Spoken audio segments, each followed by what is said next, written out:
राधा वल्लभ श्री हरिवंश, आप सभी को राधे राधे। तो ये है हमारा वृंदावन का सेकंड डे, यानी कि हमारी एनिवर्सरी से ठीक एक दिन पहले का समय। और सुबह हो गई थी, हम लोग सब उठ गए थे। तो आज हमें जाना था कहीं और, क्योंकि हमने तीनों ठाकुरों के एक ही दिन में दर्शन कर लिए थे। तो सोचा कि आज हम कहाँ जाते हैं। आज हम गए थे, हमें जाना था गोविंद देव जी मंदिर, श्री गोविंद देव जी मंदिर। जी हाँ, जो कि अब राजस्थान के जयपुर में विराजते हैं। तो आज हमें वहाँ दर्शन करना था, क्योंकि उनका पहला मंदिर श्री वृंदावन धाम में ही है। मुगलों के आतंक की वजह से उन्हें छुपाकर लेकर जाना पड़ा था राजस्थान। और पर यहाँ पर अब दूसरे शिव विग्रह विराजते हैं। ये है हमारा गोविंद देव जी का मंदिर, ये जो कि राजा मान सिंह ने 1590 में बनवाया था। बहुत ही प्यारा, बहुत ही भव्य मंदिर है। अंदर का आर्किटेक्ट बहुत अच्छा है, बहुत ही प्यारा है। कुछ मुगलों की तरह है, मुगल मतलब जो आर्किटेक्चर है वैसे लिया गया है, कुछ अपना महलों की तरह। ये देखिए, बहुत भव्य मंदिर है।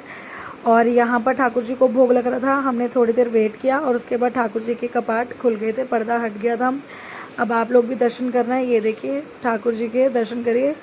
जय जय श्री राधे श्याम। और यहीं पर श्री जगन्नाथ जी का भी विग्रह था, तो हमने यहाँ पर दर्शन किया।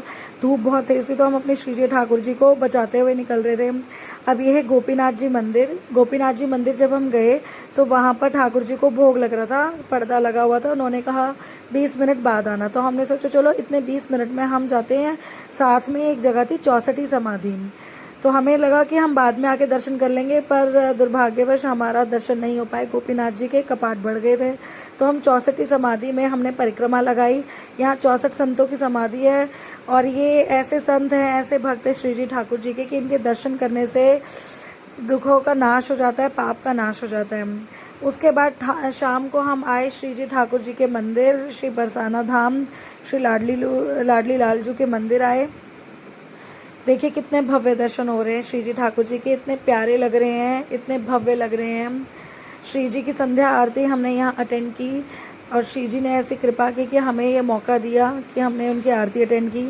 और यहाँ से प्रसाद, आरती अटेंड करने के बाद, संध्या आरती अटेंड करने के बाद, प्रसाद पाने के बाद फिर हम लोग घर आ रहे थे।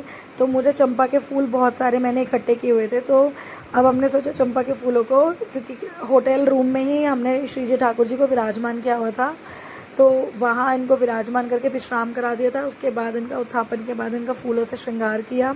और जैसे ही मैं चंद्रिका पहनाने लगी श्री जी को, तो ठाकुर जी ने ऐसा भाव दिया कि आज चंद्रिका मुझे पहनाऊँ, और ठाकुर जी का मुकुट मैंने श्री जी को पहनाया। देखो कैसे नटखट लीला है इनकी। तो इनको ऐसे फूलों का श्रृंगार करके इतने प्यारे लग रहे थे कि ठाकुर जी का मन में आया कि चंद्रिका पहनूं। देखो हमारे ठाकुर जी कैसे लग रहे हैं, और हमारी श्री जी देखो कितनी प्यारी लग रही हैं। ऐसे ही बड़ा प्यार भरा ये हमारा दिन गुजरा, सेकंड डे वृंदावन का, बरसाना धाम का।